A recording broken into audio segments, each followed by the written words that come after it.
أنا أحبك يا شهر الخير لأنك أحلى أيامي أحب أزور أحبابي وأخواني أنا أحبك يا شهر الخير لأنك أحلى أيامي أحب அன்புக்குரிய அல்லாஹ்வின் நல்லடியார்களே, அல்லாஹுவின் தூதர் ஸல்லல்லாஹு அலைஹி வஸல்லம் அவர்களுடைய வாழ்க்கை வரலாற்றை பற்றி பேசுகின்ற சீரத்துர் ரசூல் என்ற தொடர் நிகழ்ச்சியிலே நாங்கள் கலந்து கொண்டிருக்கின்றோம். வல்லோன் அல்லாஹு தஆலா நபி ஸல்லல்லாஹு அலைஹி வஸல்லம் அவர்களுடைய வாழ்க்கை வரலாற்றிலிருந்து படிப்பினைகளை பெற்றுக்கொள்கின்ற, நடைமுறைப்படுத்தி வாழுகின்ற நல்லோர்கள் கூட்டத்திலே நம் அனைவரையும் சேர்த்தருள்வானாக என்று பிரார்த்தனை செய்து கொள்கின்றேன். அன்புக்குரிய அல்லாஹ்வின் நல்லடியார்களே, கடைசியாக நாம் நபி ஸல்லல்லாஹு அலைஹி வஸல்லம் அவர்களுடைய வாழ்க்கையிலே ஹிஜ்ரி 9ஆம் ஆண்டு நடைபெற்ற சில நிகழ்வுகள் தொடர்பாக அவதானித்திருந்தோம். ஹிஜ்ரி 9ஆம் ஆண்டு நடைபெற்ற முக்கியமான நிகழ்வுகளில் ஒன்றுதான் முதலாவது ஹஜ்ஜு செய்வதற்கான குழுவை நபி ஸல்லல்லாஹு அலைஹி வஸல்லம் அவர்கள் அனுப்பி வைத்தார். ஃபத்ஹு மக்காவுக்கு பிறகு, மக்கா வெற்றி கொள்ளப்பட்டதற்கு பிறகு முதலாவது ஹஜ்ஜு அபூபக்கர் ரலியல்லாஹு அன்ஹு அவருடைய தலைமையிலே நபி ஸல்லல்லாஹு அலைஹி வஸல்லம் அவர்கள் அனுப்பி வைத்திருந்தார். துல்காய்தா மாதம் அல்லது துல்ஹிஜ்ஜா மாதம் 9ஆம் ஆண்டு நபி ஸல்லல்லாஹு அலைஹி வஸல்லம் அவர்கள் ஒரு ஹஜ்ஜு குழுவை ஏற்பாடு செய்கிறார்கள். அதற்கு தலைவராக அபூபக்கர் ரலியல்லாஹு அன்ஹு அவர்களை அனுப்பி வைக்கிறார். இது தொடர்பாக அல்லாஹு தஆலா சூரத் பராஅவிலே அல்லாஹு தஆலா இணை வைப்பாளர்களோடு செய்து கொள்ளப்பட்ட ஒப்பந்தங்கள், அவர்கள் அந்த ஒப்பந்தங்களை மீறியதன் காரணமாக முறியடிக்கப்படுவதாக அல்லது வலுவிழந்து போவதாக அறிவித்து செய்தியை இறக்கியதை நாங்கள் பார்க்கிறோம். இந்த ஹஜ்ஜு குழு சென்றதற்கு பிறகு இந்த சூரா இறங்கியவுடன் நபி ஸல்லல்லாஹு அலைஹி வஸல்லம் அவர்கள் அலி இப்னு அபீ தாலிப் ரலியல்லாஹு அன்ஹு அவர்களிடம் இந்த சூறாவிலே சொல்லப்பட்ட செய்திகளை சொல்லி அபூபக்கர் ரலியல்லாஹு அன்ஹு அவர்களிடம் அனுப்பி வைக்கிறார். அபூபக்கர் ரலியல்லாஹு அன்ஹு அவங்க சென்று கொண்டிருக்கிற நேரம் அபூபக்கர் ரலியல்லாஹு அன்ஹு அவர்களிடம் அலி ரலியல்லாஹு அன்ஹு அவர்கள் வந்து தான் நபி ஸல்லல்லாஹு அலைஹி வஸல்லம் அவர்களின் ஊடாக அனுப்பி வைக்கப்பட்டிருப்பதாக சொல்கிறார். இப்போ சொன்னோன்னே அபூபக்கர் ரலியல்லாஹு அன்ஹு அவங்க கேட்குறாங்க, நபி அவங்க உங்களை தலைவராக அனுப்பி வைத்தார்களா? என்ன தலைவராக மாற்றி உங்களை அனுப்பினாங்களா? அல்லது எனக்கு கீழே, என்னுடைய தலைமைத்துவத்திற்கு கீழே நீங்களும் ஹஜ்ஜு செய்ய வேண்டும் என்று நபி அவங்க அனுப்பினாங்களான்னு அபூபக்கர் ரலியல்லாஹு அன்ஹு அவர்கள் கேட்கிறார். அப்போ அலி ரலியல்லாஹு அன்ஹு அவங்க சொன்னாங்க, இல்லை, மஅமூரன், நான் ஏவப்பட்டவனாக வந்திருக்கிறேன், அமீராக வரல, தலைவராக வரல, உங்களுக்கு கீழே நான் கட்டுப்பட்டு ஹஜ்ஜி செய்ய வேண்டும் என்பதற்காக நபி அவர்களால் அனுப்பப்பட்டிருக்கிறேன், சில கட்டளைகளை கொண்டு வந்திருக்கிறேன் என்று அலி ரலியல்லாஹு அன்ஹு அவர்கள் சொன்னார். இப்போ அலி ரலியல்லாஹு அன்ஹு அவர்களும் அபூபக்கர் ரலியல்லாஹு அன்ஹு அவருடைய தலைமையின் கீழே ஹஜ்ஜி செய்கிறாங்க. 10வது நாள், துல்ஹஜ் மாதம் பிறை 10வது நாள், நஹருடைய நாள் என்று நாங்கள் சொல்லுவோம். அந்த நாளில் வந்து ஜம்ரத்துல் குப்ராவில் கல்லறிவாங்க. ஹஜ்ஜாஜி ஜம்ரத்துல் குப்ராவில் கல்லறிவாங்க. கல்லறிஞ்சி முடிஞ்ச உடனே அலி ரலியல்லாஹு அன்ஹு அவர்கள் நபி ஸல்லல்லாஹு அலைஹி வஸல்லம் அவர்களிடமிருந்து கொண்டு வந்த செய்தியை மக்களுக்கு எல்லோருக்கும் அறிவிக்கிறார். அதில் வந்து இணை வைப்பாளர்களோடு செய்து கொள்ளப்பட்ட ஒப்பந்தங்களை அவர்கள் முறித்து கொண்டதன் காரணமாக அது செயலிழந்து போவதாக, முறிக்கப்படுவதாக அறிவித்தார்கள். அது மாதிரி யாரெல்லாம் ஒப்பந்தத்தை மீறாமல் முஸ்லீம்களோட நல்ல முறையில் நடந்து கொள்கிறார்களோ அவர்களுடைய ஒப்பந்தங்கள் அவங்களோட செஞ்ச மாதிரி என்ன செய்யும், அது நீடிக்கும், அந்த ஒப்பந்தங்கள் அப்படியே இருக்கும் என்று சொல்லி அதனுடைய காலம் முடிகிற வரைக்கும் அப்படியே இருக்கும் என்று அலி இப்னு அபீ தாலிப் ரலியல்லாஹு அன்ஹு அவர்கள் அந்த செய்தியை மக்களுக்கு அறிவிக்கிறார். அபூபக்கர் ரலியல்லாஹு அன்ஹு அவர்கள் அந்த செய்தியை அலி ரலியல்லாஹு அன்ஹு அவங்க அறிவித்ததுக்கு பிறகு பலரை தேர்வு செஞ்சு, பல அழைப்பாளர்களை தேர்வு செஞ்சு மக்களிடம் அறிவிக்குமாறு சொல்கிறாங்க. போய் இந்த செய்திகளை சொல்லுங்க அப்படின்னு சொல்கிறாங்க. இந்த ஆண்டுக்கு பிறகு எந்த ஒரு இணை வைப்பாளரும் ஹஜ்ஜு செய்ய முடியாது. ஹஜ்ஜு வந்து இப்ராஹிம் அலைஹிஸ்ஸலாம் அவருடைய காலத்தில் அல்லாஹு தஆலா என்ன அடிப்படையில் அந்த ஹஜ்ஜை அவனுக்கு இணை வைக்காத அடிப்படையில் செய்ய வேண்டும் என்று வைத்தானோ அதே மாதிரி அந்த ஹஜ்ஜு என்ன செய்கிறது, திரும்ப புதுப்பிக்கப்படுகிறது. இதுக்கு பிறகு இணை வைப்பாளர்கள் ஹஜ்ஜு செய்ய முடியாது. இஸ்லாத்தை ஏற்றுக்கொண்டவர்கள் தான் ஹஜ்ஜை நிறைவேற்ற முடியும் என்று அபூபக்கர் ரலியல்லாஹு அன்ஹு அவர்கள் நபி ஸல்லல்லாஹு அலைஹி வஸல்லம் அவருடைய செய்தியை அறிவிக்கிறாங்க. அந்த அறிவிப்புக்கு பிறகு அரபு தீபகற்பத்தில் வந்து சிலை வணக்கம் இல்லாமல் போகிறது, இல்லாமல் செய்யப்படுகிறதுங்கிற செய்தி அனைத்து மக்களுக்கும் என்ன செய்யப்படுகிறது, அறிவிக்கப்படுகிறது. அதாவது சிலை வணக்கத்தை அவங்க இல்லாமாக்கி இருந்த மக்களை எல்லாம் மாற்றி எல்லாத்தையும் இல்லாமாக்கிட்டாங்க, இது ஒரு அநியாயம் என்ற அடிப்படையில் இது நோக்கப்படுவது அல்ல. சிலை வணக்கம் அரபு தீபகற்பத்தில் இருக்கல, அது புதுசாக என்ன செய்தது, புகுந்தது. அம்ர் இப்னு லுஹைங்கிறவனால தான் ஷாம் பிரதேசத்திலிருந்து முதலாக என்ன செய்யப்படுகிறது, மக்காவுக்கு சிலை கொண்டு வரப்படுகிறதுங்கிறத நாங்கள் பார்த்தோம்.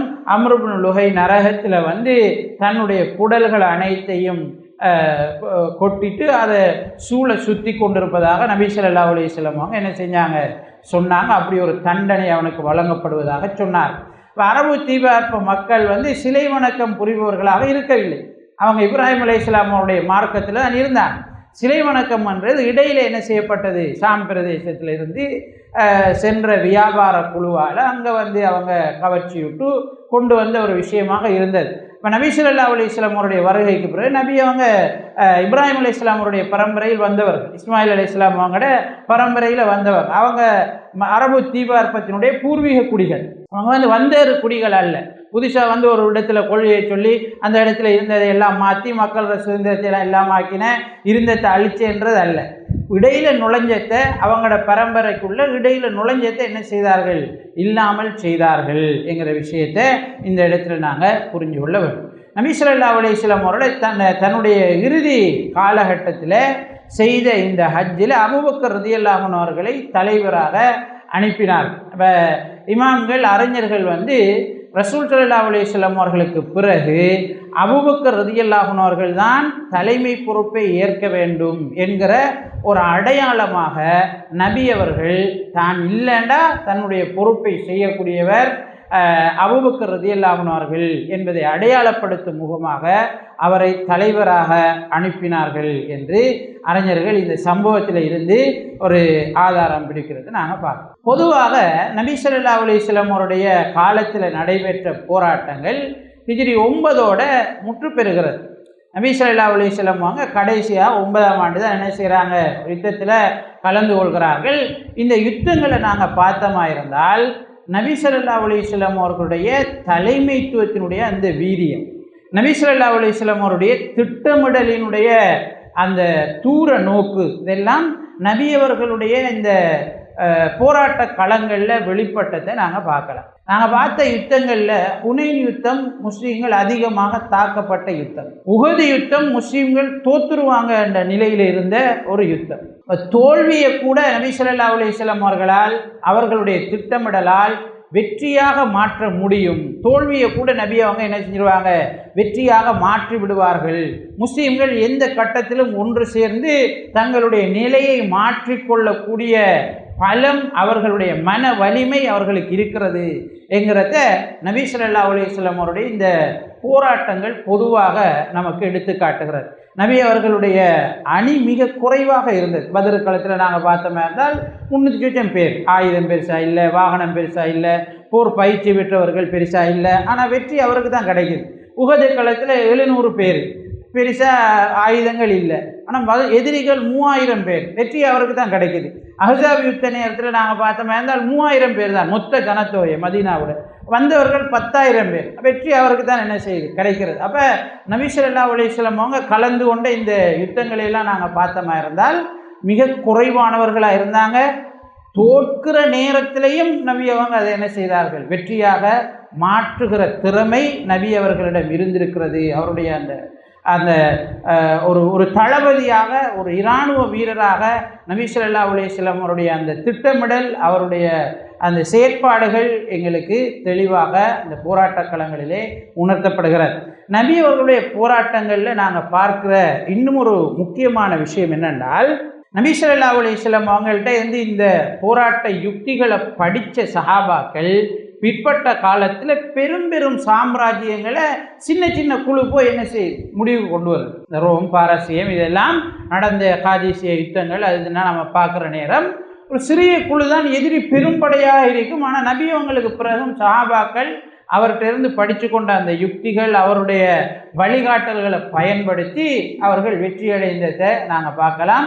நபி ஸல்லல்லாஹு அலைஹி வஸல்லம் அவருடைய வினைத்திறன் கூடிய செயற்பாடு அவருக்கு பின்னால் இருந்தவங்களை மிக பெரும் தலைவர்களாக, தலைமைத்துவ பண்பு கொண்டவர்களாக மாற்றி இருக்கிறது. அது மாதிரி நபி ஸல்லல்லாஹு அலைஹி வஸல்லம் அவங்க இந்த போராட்டங்களின் ஊடாக பூமியில் உலகத்தில் ஒரு சமாதானத்தை உருவாக்கினாங்க. அவங்க அழிவுகளை என்ன செய்யலை, அதிகரிக்கலை. நபி அவங்களோட போராட்ட களத்தில் தோற்கடிக்கப்பட்ட எதிரிகள் குறைவானவர்கள், கொலை செய்யப்பட்ட எதிரிகள் மிக குறைவு.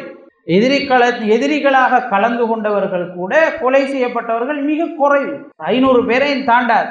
போர்க்களத்தில் நபி அவங்க போராடின அவ்வளோ 10 வருஷ போராட்ட காலத்தை நாம் எடுத்துக்கிட்டோம்னா மிக குறைவு. நபி ஸல்லல்லாஹு அலைஹி வஸல்லம் அவர்கள் கொலை செய்வதற்காக போராட்டங்கள் நடத்தவில்லை. நீங்களும் சமாதானமாக நிம்மதியாக வாழுங்க, நாங்களும் நிம்மதியாக வாழணும், அதுக்கு இடம் கொடுங்க, அவ்வளோ. நீங்கள் எங்களுக்கு அநியாயம் செய்யக்கூடாது, நாங்கள் உங்களுக்கு அநியாயம் செய்ய மாட்டோம், 2 பேரும் சமாதானம் வாழும். நபி அவங்க வெண்டாங்க, போராட்ட காலத்தில் வெண்டாங்க. அதுக்காக அடுத்தவங்களை அடிமைப்படுத்தலை, அடுத்தவங்களுக்கு அநியாயம் செய்யலை, அவங்களும் நிம்மதியாக வாழுவதற்கு நபி ஸல்லல்லாஹு அலைஹி வஸல்லம் அவங்க என்ன செஞ்சிருந்தாங்க, சகல உரிமைகளும் கொடுத்துருந்தாங்க. அவங்களோட வணக்க ஸ்தலங்களை உடைக்கலை, அவங்களோட பிரச்சாரர்களை என்ன செய்யலை, அவமதிக்கலை, அவங்களோட கடவுள்களை ஏசுறதுக்கு அல்லாஹு தஆலா என்ன செய்தான், குர்ஆனில் தடை விதிச்சிருந்தான்.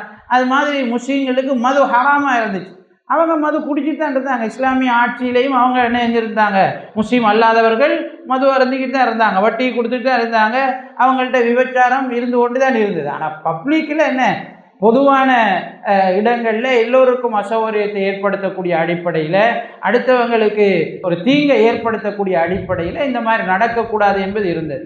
மற்றபடி அவங்களோட உரிமைகள் என்ன செய்யப்பட்டிருந்தது, அவர்களுக்கு கொடுக்கப்பட்டிருந்தது. இப்போ நபி ஸல்லல்லாஹு அலைஹி வஸல்லம் அவருடைய போராட்டங்களில் சமாதானம், ஐக்கியம், சகவாழ்வு, நீ என்ன புரிஞ்சிக்கோ, நான் உன்னை புரிஞ்சுக்கிறேன், நீ உண்ட இதில் இருந்து வாழு, லக்கும் தீனுக்கும் வலியதி, உங்களுக்கு உங்களோட மார்க்கம், எங்களுக்கு எங்கட மார்க்கம், லா இக்ராஹ ஃபித்தீன், மார்க்கத்தில் நிர்பந்தம் கிடையாது, நாங்கள் இதான் சரின்னு சொல்லுவோம், இது பிழைன்னு சொல்லுவோம், நீ செய்கிறது உன்னை நரகத்துக்கு கொண்டு போகும்னு சொல்லுவோம், இதை செய்தால் தான் இந்த உலகத்திலே நல்லா வாழலாம், மறு உலகத்திலையும் நல்லா வாழலாம்னு சொல்லுவோம்.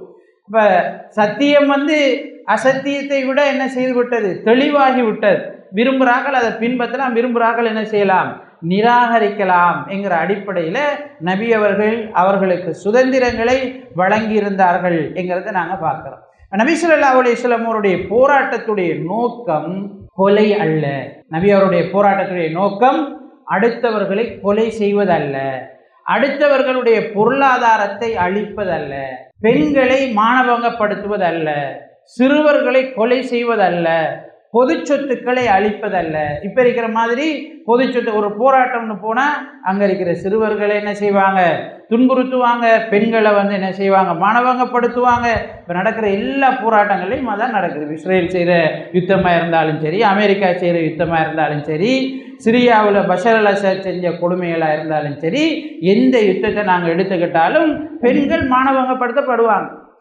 இன்னும் சொல்ல போனால் இப்போ நவீன கால யுக்திகளில் முஸ்லீம்களுக்கு எதிராக போராட்டம் நடத்துகிற போது முஸ்லீம்களுடைய பெண்களை என்ன செய்யணும், அவமானப்படுத்தினா தான் முஸ்லீம்கள்கிட்ட பலவீனத்தை உருவாக்கலாம், அவங்களோட உள்ளத்தில் பயத்தை உருவாக்கலாம் என்பது கிட்டத்தட்ட ஒரு யுக்தியாக என்ன செய்யப்படுகிறது, பயன்படுத்தப்படுகிறது. சில ஜெயில்களில் இருந்த பெண்கள் 18 வயசு 15 வயசில் ஜெயிலுக்கு போனவர்கள், சிரியாவில் பிடிக்கப்பட்ட ஜெயில்களை எல்லாம் நாங்கள் பார்த்த மாதிரி தான் 35 வயசு 30 வயசில் 40 வயசில் வெளியில் வராங்க. அவங்கள்ட்ட சில பிள்ளைகளோட வராங்க, எங்களுக்கு இந்த பிள்ளைக்கு தந்தை யாருன்னு தெரியாதுன்னு கத்துறாங்க மீடியாவில். அப்போ அந்த அளவுக்கு தான் இன்றைக்கு யுத்தங்கள் அடக்குமுறைகள் இருக்குது. ஆனால் நபி ஸல்லல்லாஹு அலைஹி வஸல்லம் அவருடைய யுத்தங்களில் இது எதையும் காண முடியாது. நபி அவங்களுடைய யுத்தத்தில் இது எதையும் காண முடியாது. கைதிகளாக பெண்கள் பிடிபட்டாலும் கூட அந்த பெண்களை ஒரு ஆண்கிட்ட தான் பொறுப்பு கொடுப்பாங்க. அது பொது சொத்து அல்ல. கைதிகளாக பிடிபட்டாலும் கூட ஒரு பெண்ணை இன்னொரு ஆணுடைய பொறுப்பில் தான் நபி அவங்க கொடுப்பாங்க. அந்த பெண்ணுக்குரிய அனைத்து விஷயங்களையும் பார்க்கறது, அந்த பெண்ணுக்கு நீதி செலுத்துறது, அவங்களுக்கு செலவு செய்கிறது, அவங்களுக்கான உரிமைகளை கொடுப்பது அந்த ஆணினுடைய பொறுப்பாக இருந்தது. அப்போ கொலை செய்வதோ, அநியாயம் செய்வதோ, அட்டூழியம் செய்வதோ, பொது சொத்துக்களை அழிப்பதோ நபி ஸல்லல்லாஹு அலைஹி வஸல்லம் அவருடைய போராட்டத்தினுடைய இலக்குகளாக இருக்கவில்லை. நீதியை நிலைநாட்டுவது, சமாதானத்தை நிலைநாட்டுவது, எல்லோரும் உரிமையோடு வாழுவதற்கு, சந்தோஷமாக வாழுவதற்கான ஒரு சூழலை ஏற்படுத்துவது தான் நபி ஸல்லல்லாஹு அலைஹி வஸல்லம் அவருடைய போராட்ட இலக்குகளாக இருந்திருக்கிறது என்பதை நாங்கள் பார்க்கிறோம். ஜாஹிலிய காலத்தில் மக்கள் கண்ட போராட்டங்களுக்கும் இதுக்கும் இடையில வேறுபாடு. இப்போ நாங்கள் காண்ற போராட்டங்களுக்கும் நபியவங்கள் செய்த போராட்டங்களுக்கும் இடையில வேறுபாடு. இந்த போராட்ட காலத்தில் சொத்துக்களை விட்டுட்டு ஓடுறாங்க, அது மாதிரி சின்ன பிள்ளைகளை விட்டுட்டு ஓடுறாங்க, வாகனத்தை விட்டுட்டு ஓடுறாங்க, பெண்களை விட்டுட்டு ஓடுறாங்க, பிடிச்சி எதையும் செஞ்சிருக்கலாம் சஹாபா. ஆனால் எதுவும் செய்யலை. நபி அவர்களுடைய கட்டளை அப்படி இருந்தது. அவங்க அப்படியே என்ன செஞ்சாங்க, நபி ஸல்லல்லாஹு அலைஹி வஸல்லம் அவரோட சன்னிதானத்துக்கு கொண்டு வந்து ஒப்படைப்பாங்க. நபி ஸல்லல்லாஹு அலைஹி வஸல்லம் அவங்க அதை நீதியாக அடுத்தவர்களுக்கு பிரித்து கொடுப்பார்கள். ஒன்றும் செய்யலை. அதை விட்டுப்புற ஓடினது என்ன செய்கிற, அவனை கூப்பிட்டாலும் வரமாட்டான், பயம். விட்டுப்புற ஓடிட்டான், நீ சொத்தை என்னென்ன செய்யும். இப்போ பெண்களுக்குரிய பாதுகாப்பை என்ன செய்யணும், உருவாக்கணும். சிறுவர்களுக்குரிய பாதுகாப்பை உருவாக்கணும். அவங்கள விடையலாது. சும்மா விட்டா அவங்க அநியாயமாக போயிடுவாங்க. அப்போ பெண்களை சும்மா விடையில எங்கே போகிற, அவங்க ஒரு இடத்தையும் பேத்துக்க மாட்டாங்க. அப்போ அதுக்குரிய பாதுகாப்பை நபி ஸல்லல்லாஹு அலைஹி வஸல்லம் அவர்கள் ஏற்படுத்தி வைத்தார்கள். அடிமைத்தனத்தை இல்லாமல் செய்ய வேண்டும் என்பதுதான் இஸ்லாத்தினுடைய இலக்காக இருந்தது. ஆனால் இவங்க பிடிபட்ட ஆக்களை இப்படி பிரித்து கொடுத்தாங்க. அதுக்காகத்தான் எந்த ஒரு குற்றம், பெரிய குற்றங்கள் நாம் பார்த்தாலும் அதுக்குரிய தண்டனை முறைகளில் அடிமையை விடுதலை செய்கிறது என்ன செஞ்சிருக்கு, வந்திருக்கு. அடிமையை விடுதலை செய்வது வந்திருக்குங்கிறத நாங்கள் பார்க்கணும். அது மாதிரி நபி ஸல்லல்லாஹு அலைஹி வஸல்லம் அவங்க போராட்டங்களுக்கென்று விதிகளை உருவாக்கினார். பொதுவாக போராட்டம்னு சொன்னால் அது ஹத்து மத்து இல்லை, ஒரு தடையெல்லாம் இல்லை போராட்டத்தில். ஒரு போராட்ட குழு பூந்து அவன் எதனால செய், என்னத்தனால செய் என்ற மாதிரி தான் அந்த போராட்டத்துடைய தலைமை அதற்கு வழிகாட்டு. அவங்களுக்கு தேவை வெற்றி, அந்த மக்களை அடக்கணும், அந்த பிரதேசத்தை கைப்பற்றணும், எதுவும் செய்யலாம்ன்றது தான் இப்போ இருக்கிற போராட்டம். ஆனால் நபி ஸல்லல்லாஹு அலைஹி வஸல்லம் அவங்க போராட்டத்துக்கென்று புதிய விதிமுறைகளை உருவாக்கி காட்டினாங்க. நீ இப்படித்தான் போகணும், நீ அடுத்தவங்கள்ட்ட போய் என்ன செய்யக்கூடாது, பெண்களுக்கு அநியாயம் செய்யக்கூடாது, சிறுவர்களுக்கு அநியாயம் செய்யக்கூடாது, வணக்க ஸ்தலங்களை உடைக்கக்கூடாது, வணக்க ஸ்தலத்தில் இருக்கிற மத பெரியவர்கள் அவங்கள கொலை செய்யக்கூடாது, பொது சொத்துக்களை அழிக்கக்கூடாது, நிழல் தரக்கூடிய மரங்களை அழிக்கக்கூடாது, அது மாதிரி பொதுவாக பயன்படுத்தக்கூடிய கிணறுகளை துவம்சம் செய்யக்கூடாது. நபி ஸல்லல்லாஹு அலைஹி வஸல்லம் அவங்க போராட்ட களத்துக்கண்டு புதிய விதிமுறைகள் என்ன செஞ்சாங்க, வகுத்து இந்த உலகத்துக்கு கொடுத்துருக்காங்க. அப்படி ஒரு சமாதானத்தை உருவாக்கினவர். அடுத்தவர்களுடைய உரிமைகளை பேணணும், பொது சொத்துக்களை போராட்ட களமாக இருந்தாலும் பொது சொத்துக்களை பேணணும் என்று நபி ஸல்லல்லாஹு அலைஹி வஸல்லம் அவங்க வழிகாட்டி இருக்கிறத அவருடைய போராட்ட யுக்திகளில் நாங்கள் பார்க்கணும். இதனால் அடுத்தாக்கள் எல்லாருக்கும் நபி அவர்களுடைய இந்த நீண்ட வரலாறு அவரை சூழ அவங்களை ஏற்றுக்கொள்ளாமல் இருந்த ஆட்களுக்கெல்லாம் நபி அவங்க விஷயத்தில் ஒரு நல்லெண்ணத்தை உருவாக்கிச்சு. நபி அவர்களுடைய இந்த மனிதாபிமானமான செயற்பாடுகள், அவர் அநியாயமாக கொலை செய்கிறாரு, இல்லை அநியாயம் செஞ்சு விட்டு அவங்கள்ட்ட போய் மன்னிப்பு கேட்டாலும் மன்னிச்சிடுறாரு, கொலை செஞ்சவர் போய் மன்னிச்சிருங்க என்று விழுந்தாலும் மன்னிச்சிடுறாரு, அநியாயம் செய்யப்பட்ட ஆட்களுடைய இடங்களை பிடிக்க போனாலும் அங்கே அவர் அநியாயம் செய்கிறது கிடையாது. இன்னும் சொல்ல போனால் நபி ஸல்லல்லாஹு அலைஹி வஸல்லம் அவங்க எங்கேயாவது ஒரு போராட்ட குழுவை அனுப்பினா அந்த போராட்ட குழுவுக்கு உபதேசம் செய்வாங்க. என்ன உபதேசம் செய்வாங்கன்னா, அங்கே போய் மக்கள் தூக்கத்தில் இருக்கிற போது தாக்கக்கூடாதுன்னு சொல்லுவாங்க. நபி அவங்க கூட ஒரு போராட்டத்துக்கு போனாங்கன்னு சொன்னால் சுபகுக்கு பிறகுதான் போராட்டத்தை ஸ்டார்ட் பண்ணுவாங்க. மக்கள் எல்லாம் தூக்கத்தில் இருக்கிற நேரம் எல்லாரையும் மொத்தமாக தாக்குற மாதிரி நபி ஸல்லல்லாஹு அலைஹி வஸல்லம் அவங்க என்ன செய்ய மாட்டாங்க, நடந்து கொள்ள மாட்டார்கள் என்பது அவருடைய போராட்ட முறைகளில் எங்களுக்கு சொல்லப்பட்டிருக்கக்கூடிய ஒரு விஷயம். அந்த அளவுக்கு நபி அவங்க ஒரு மனிதாபிமானம் மிக்க ஒரு ஆளாக, அநியாயத்துக்கு பயப்படக்கூடிய ஒரு ஆளாக, அநியாயம் செய்யாத ஒருவராக, அநியாயம் செய்யக்கூடியவர்களையும் மன்னிக்கக்கூடிய மதிக்கக்கூடிய ஒருவராக இந்த 9 வருடங்கள் அல்லது 10 வருடங்கள் 19 வருடங்கள் பல மக்கள் நபி அவங்களை சூழ இருக்கிறார்கள், பார்க்குறாங்க. பார்த்துட்டு எல்லாருக்குமே நபி அவங்க விஷயத்தில் ஒரு ஈர்ப்பு ஏற்படுகிறது, சஹாபாக்கள் விஷயத்தில் ஒரு ஈர்ப்பு ஏற்படுகிறது. இந்த மாதிரி இவங்க நடக்கிறாங்க என்றால் கண்டிப்பாக இது நல்லதாக தான் இருக்க முடியும். அதை ஏற்றுக்கொண்டாக்களும் அப்படித்தான் இருக்கிறாங்க. விரிந்த மனசுடைய ஆக்களாக இருக்கிறாங்க, மன்னிக்கக்கூடிய ஆக்களாக இருக்கிறாங்க, நபி அவங்களோட போதனண்டா அதுக்கு முரண்படாதவர்களாக இருக்கிறாங்க. அவங்கள நாங்கள் எல்லாரும் ஆச்சரியப்படக்கூடிய அளவுக்கு மதிக்கிறாங்க. பெற்றாரை கைவிடுறாங்க இல்லை, ஜினா செய்கிறாங்க இல்லை, சாராயத்தை கிட்டத்திலையும் எடுக்கிறாங்க இல்லை, அடுத்தவர்களுடைய பொருளாதாரத்தை அநியாயமாக எடுக்கிறாங்க இல்லை. எல்லாம் நல்ல பண்பாடுகளாக இருக்குது. ஏன் நாங்கள் இதுக்கு முரண்படணும் என்று நிறைய கூட்டங்கள் என்ன செய்கிறது, யோசிக்கிறது. குறிப்பாக மக்கா வெற்றிக்கு பிறகு நபி ஸல்லல்லாஹு அலைஹி வஸல்லம் அவர்களை பற்றிய நல்லெண்ணம் எல்லாருடையும் என்ன செய்யுது, குடிகொள்ளும். அதுக்கு பிறகு மக்கள் என்ன செய்கிறாங்க, கூட்டம் கூட்டமாக இஸ்லாத்துக்கு வர ஆரம்பிக்கிறாங்க. ஏன்னா நம்ம போனோம் என்றால் இவங்க நம்மளை எதிர்ப்பாங்கன்ற பயம் இருந்தது ஆரம்ப காலகட்டத்தில். ஆனால் மக்கா வெற்றிக்கு பிறகு, தபூக் யுத்தத்துக்கு பிறகு ரோமர்கள் கூட இவங்களை பார்த்து விரண்டோடிட்டாங்க என்றதுக்கு பிறகு மக்கள்கிட்ட அந்த பயம் இல்லாமல் போகுது. நம்ம இவங்கள்ட்ட போனாலும் யாரும் நம்மளை எதிர்க்க முடியாது, இப்போ இவ்வளோ நல்லவராக இருக்கிறாரு, நம்ம ஏன் நம்ம ஏற்றுக்கொள்ளக்கூடாது என்ற உணர்வு அவங்கள்ட்ட என்ன செய்யுது, உருவாகுது. ஆரம்ப காலங்களில் அது இருந்தாலும் நபி அவங்களுக்கும் சஹாபாக்களுக்கும் எதிராக இருந்தவர்களுடைய பலம் மிக பெருசி. நம்ம இந்த கூட்டத்துக்குள்ளே இருந்து, இந்த பிரதேசத்திலேருந்து நபி அவங்கள்ட்ட போய் இஸ்லாத்தை ஏற்றுக்கொண்டு வந்துட்டோம்டா இவன் எல்லாம் நம்மளோட கூட்டமே பார்த்து பயப்படுற அளவுக்கு நம்மளை தண்டிப்பான். அப்போ இது சரி வரான்னு நிறைய பேர் பயந்துருந்தாங்க. இப்போ நபி ஸல்லல்லாஹு அலைஹி வஸல்லம் அவருடையும் சஹாபாக்களுடையும் கை ஓங்கின உடனே மக்கள் எல்லாம் சாரையாக என்ன செஞ்சாங்க, இஸ்லாத்துக்கு வர ஆரம்பித்தாங்க. அதனால தான் நாங்கள் 10 மக்கா 8 நடக்குது, இது 8 நடக்குது. 10 மக்காவுக்கு வந்தார்கள் எத்தனை பேர்? மக்கா வெற்றிக்கு நபி அவங்களோட வந்தார்கள் 10,000 பேர். ஒரு வருஷமும் இல்லை, மக்கா வெற்றி முடிஞ்சு தபூக் யுத்தம் நடக்குது. எத்தனை பேர் வந்தாங்க நபி அவங்களோட? 30,000 பேர். 30,000 பேர் வந்தாங்க. அப்போ குறிப்பிட்டு ஒரு 4-5 மாதத்துக்குள்ளேயே ஆம்பளைகள் பொம்பளைகள் சின்ன பிள்ளைகள்ண்டு நபி அவங்கள்ட்ட வந்து இஸ்லாத்தை ஏற்றுக்கொள்ள ஆரம்பிச்சுட்டாங்க. இன்னும் சொல்லப்போனால் அம்ர் இப்னு சலமா ரலியல்லாஹு அன்ஹு அவங்க அறிவிக்கக்கூடிய ஒரு செய்தியில் அவங்க சொல்கிறாங்க, நாங்கள் மனிதர்கள் கடந்து செல்லக்கூடிய ஒரு நீர் உள்ள இடத்துல இருந்தோம். அப்போ மனிதர்கள் குழுக்களாக கூட்டங்களாக என்ன செய்வாங்க, அந்த பகுதியில் இருந்து போய்கொண்டு இருப்பாங்க. போய்கொண்டிருக்கிற நேரம் நாங்கள் அவங்கள்ட்ட கேட்போம், இப்படி ஒரு ஆள் வந்திருக்காராமே முகமதுன்னு சொல்லி, அவர் பிரச்சாரம் செய்கிறாராமே, என்ன சொல்கிறாரு என்ன இதுன்னு சொல்லி அவங்கள்ட்ட நாங்கள் விசாரிப்போம். அப்போ அவங்க எங்களுக்கு அவர் இப்படி சொன்னாருன்னு என்ன செய்வாங்க, சொல்லுவாங்க. நான் சிறியவனாக இருந்தேன். அப்போ அவங்க சொல்கிறதையெல்லாம் ஓதி காட்டுறதையெல்லாம் நான் பாடமுடக்கூடியவனாக இருந்தேன். அவங்க சொல்கிறதெல்லாம் என் உள்ளத்தில் அப்படியே பதிந்துவிடும். அவங்க கதைக்கிற நேரம் நான் அறிஞ்சு கொண்ட ஒரு விஷயம் அவர் சொல்கிறாரு, அவங்க கதைக்கிற நேரம் நான் கெடுத்து கொண்ட ஒரு விஷயம் என்னன்னா, வாராக்கள் அரேபியர்கள் சொல்லுவாங்களாம், அவரை விட்டுருங்க, அப்படி அவரோட பாட்டில் விட்டுருங்க, அவர் அரேபியர்கள் எல்லாரையும் அடக்கி எல்லாரையும் விட உயர்ந்த ஒரு சக்தியாக மேலுக்கு வருவாராக இருந்தால் கண்டிப்பாக அவர் என்ன செய்வார், அல்லாஹ்வுடைய தூதராகத்தான் இருப்பார். அவர் சொல்கிற மாதிரி இந்த அரபு தீபகற்பம் இஸ்லாத்தை முழுமையாக ஏற்றுக்கொள்ளும். அவர் எல்லாரையும் விட மிகைப்பவராக இருந்தால் அவர் என்ன செய்வார், அவரை மக்காவில் இருந்து மக்கள் வெளியேற்றிருக்காங்க, திரும்ப அவர் மக்காவுக்கு வருவாராக இருந்தால் அவர் அல்லாஹ்வுடைய தூதராகத்தான் இருப்பார். அவரை கொஞ்சம் காலம் விட்டு வைங்க என்று மாறாக்கள் போராக்கள்லாம் என்ன செய்வாங்களாம், கதைச்சு கொள்வாங்களாம். மக்கா வெற்றிக்கு பிறகு அப்போ இந்த கூட்டத்தில் மனசில் இது என்ன செஞ்சுட்டு ஆழமாக பதிஞ்சோன்னா மக்கா வெற்றிக்கு பிறகு ஒவ்வொரு கூட்டமாக என்ன செய்தது, இஸ்லாத்தை ஏற்றுக்கொள்வதற்காக சென்றது.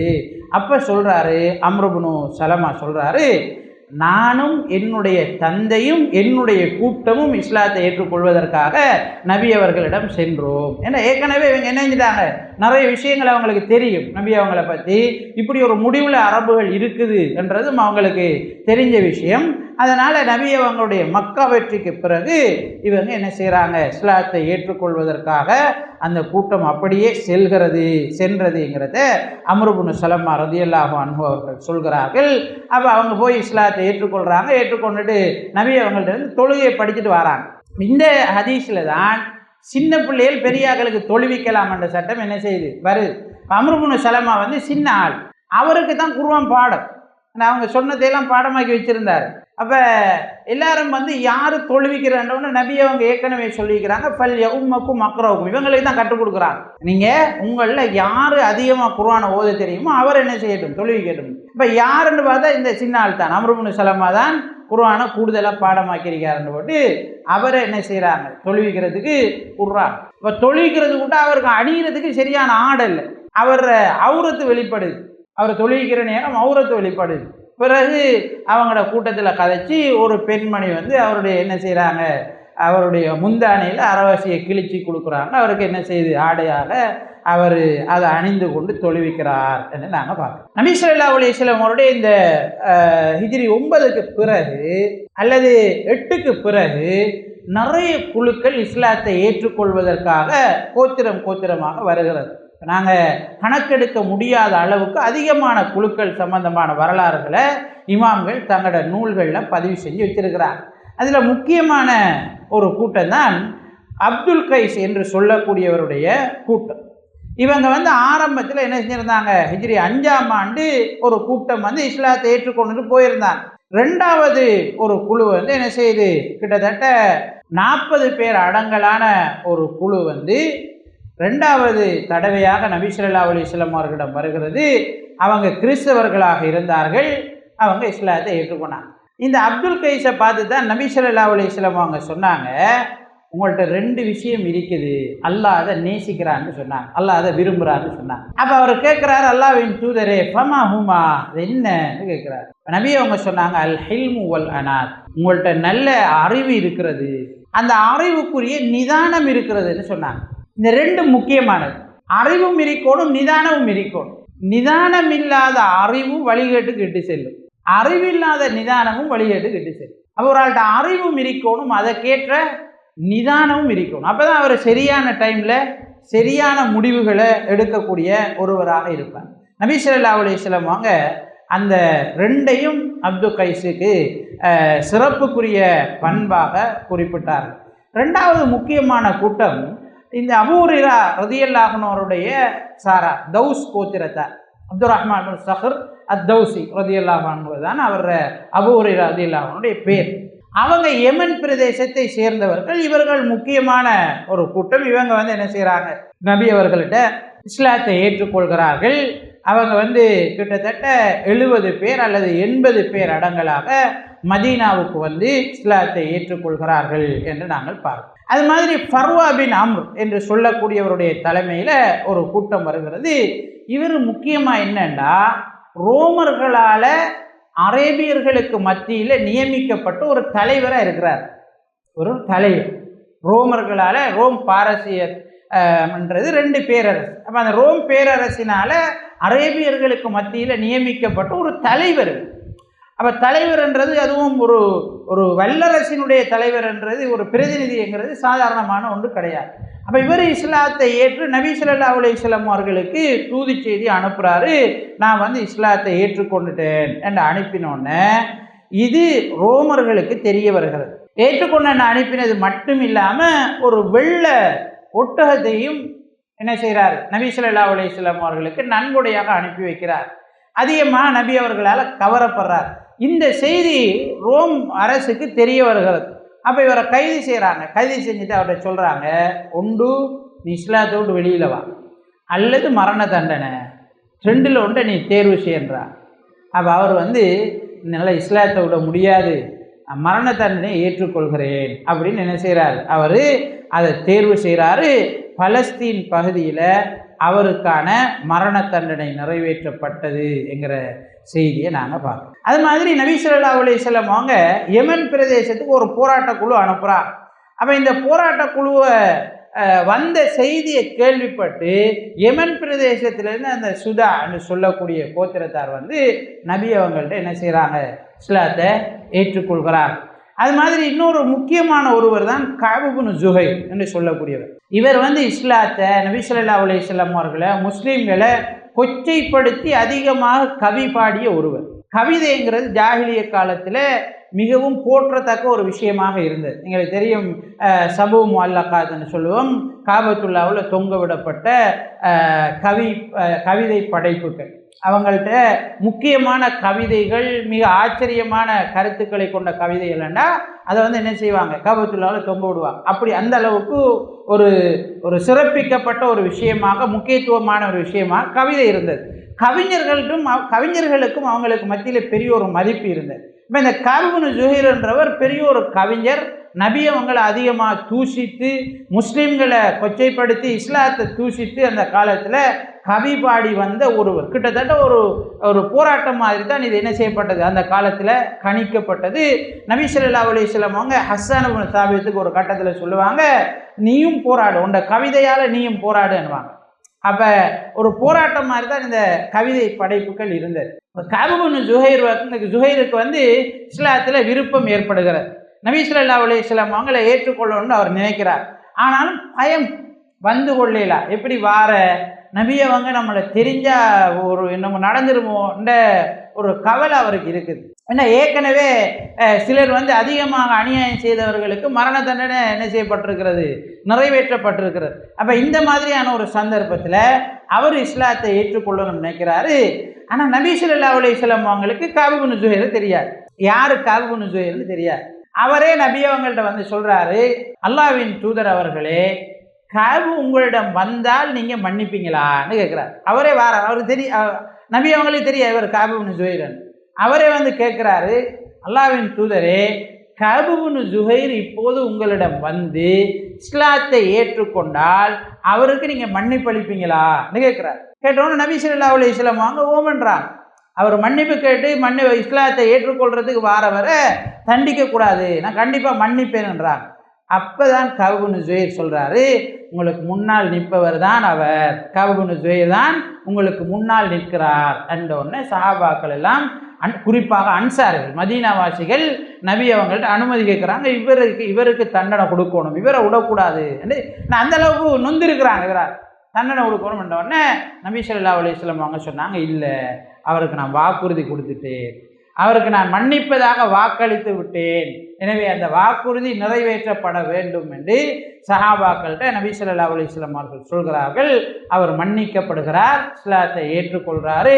அதுக்கு பிறகு அவர் இஸ்லாம் சம்பந்தமாக புகழ்ந்து, நபி ஸல்லல்லாஹு அலைஹி வஸல்லம் அவர்களை புகழ்ந்து, சஹாபாக்களை புகழ்ந்து, தான் ஏற்கனவே செய்ததுக்கு வருந்தி கவி படிக்கக்கூடிய ஒருவராக இருந்தார் என்று அவருடைய வரலாற்றில் நாங்கள் பார்க்குறோம். இது மாதிரி முக்கியமான இன்னும் ஒரு கூட்டம் தான் சகீஃப் கிளையார் என்று சொல்லக்கூடிய கோத்திரத்தாரும் நபி ஸல்லல்லாஹு அலைஹி வஸல்லம் அவர்களிடம் இஸ்லாத்தை ஏற்று வருகிறார்கள். அது மாதிரி யமனில் இருந்த சிற்றரசர்கள் அவங்க எல்லாம் என்ன செய்கிறாங்க, நபி ஸல்லல்லாஹு அலைஹி வஸல்லம் அவர்களிடம் தூது செய்திகளை அனுப்புகிறார்கள், பலர் இஸ்லாத்தை ஏற்றுக்கொள்கிறாங்க. இப்படி ஒரு கூட்டம் இஸ்லாத்தை ஏற்றுக்கொள்கிற அதே நேரம் இன்னும் ஒரு சாரார் நபி ஸல்லல்லாஹு அலைஹி வஸல்லம் அவர்களோட சமாதான ஒப்பந்தங்களை செய்து கொள்றதுக்கு முயற்சிக்கிறாங்க. இப்போ இனி நாங்கள் எதிர்த்து சரி வராது, எதிர்த்தாக்கெல்லாம் அடங்கிட்டாங்க, ரோமர்களே என்ன செஞ்சிட்டாங்க, விட்டு ஓடிட்டாங்க, இதுக்கு பிறகு நம்ம என்ன செய்யறல, எதிர்த்து கொண்டு இருக்கலாண்டு கொஞ்சம் பேர் இஸ்லாத்தில் ஈர்ப்புடையவர்கள், நபி ஸல்லல்லாஹு அலைஹி வஸல்லம் அவருடைய செய்திகளை பார்த்தவர்கள் கூட்டம் கூட்டமாக இஸ்லாத்தை ஏற்றுக்கொள்கிற அதே நேரம் சில குழுக்கள் மன்னர்கள் நபி ஸல்லல்லாஹு அலைஹி வஸல்லம் அவர்களோட என்ன செய்கிறாங்க, சமாதான ஒப்பந்தங்களை ஏற்படுத்தி கொள்கிறாங்க. நாங்கள் உங்களுக்கு வரியை செலுத்துகிறோம், பாதுகாப்பு வரியை செலுத்துகிறோம் என்று சொல்லி ஜிஸியாவை என்ன செய்கிறார்கள், செலுத்துகிறார்கள். நபி அவங்களும் ஒப்பந்தத்தை செய்கிறாங்க, அவங்களுக்குரிய பாதுகாப்பையும் நபி ஸல்லல்லாஹு அலைஹி வஸல்லம் அவர்கள் கொடுக்கிறார்கள்.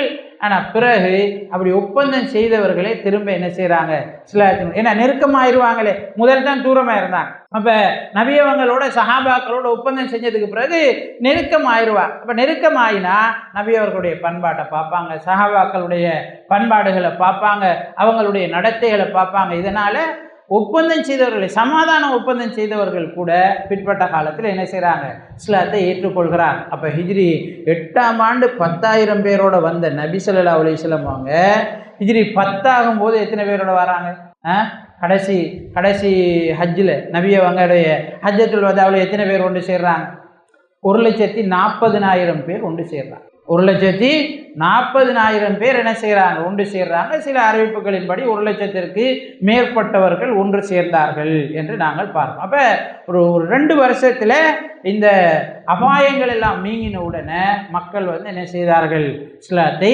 கூட்டம் கூட்டமாக ஏற்றுக்கொண்டார்கள். நபி அவங்க ஹஜ்ஜத்துல் வதாவில் அவர்கள் எல்லோரையும் ஒன்று சேர்த்து அவர்களுக்கு உபதேசம் செய்தார்கள் என்கிறத நாங்கள் பார்க்குறோம். வல்லோன் அல்லாஹு தஆலா நபி ஸல்லல்லாஹு அலைஹி வஸல்லம் அவருடைய போதனைகளை பின்பற்றி வாழ்வதற்கு எனக்கும் உங்களுக்கும் அருள் செய்வானாக. ஆமீன் ஆமீன். வாஹிரு தஅவானா அல்ஹம்துலில்லாஹி ரப்பில் ஆலமீன். அஸ்ஸலாமு அலைக்கும் வரஹ்மத்துல்லாஹி வபரகாத்துஹு.